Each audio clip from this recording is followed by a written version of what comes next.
Gandang buhay mga kalapatol. Maligayang pagbabalik sa bagong yugto ng ating pag-iibon. Ayan nga yung inyong lingkod na si Labidabs nag-update sa lugar namin. Tingnan nyo lang yung baha. Tingnan lang, tingnan. Lubog yung harap ng bahay namin. Ayan yung si Tuta ay malapit na rin abutin yung kulungan. Yung loop natin ay inabot na ilalim. Masisira na at kakalaw hangin. Dapat yan malagyan na ng langis, mapinturaan ulit. Kaya pinakamaganda itaas ulit yan. Tingnan nyo lang, laki ng tubig.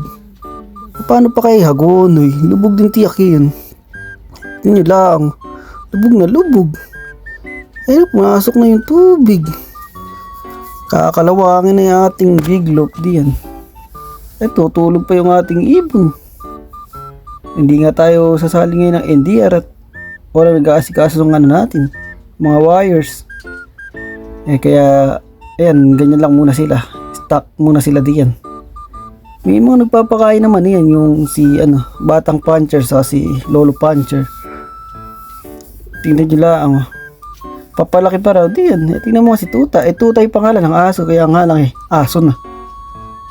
Tingnan nyo, ayan pati yung mga breeder natin doon konti na lang din, isang dangkal na lang aabutin na. Isang kulungan natin nilagyan ng mga sisiw. And may rin dyan, manok, tas mga kalapati rin na ibang ibon natin. Kaya nga gandinin na lang mga kalapatol. Hindi pa pala. Tinignan pa yung CR namin, lubog din gandinin na lang mga kalapatol. Hanggang sa muli nating paglipad. Kita-kits!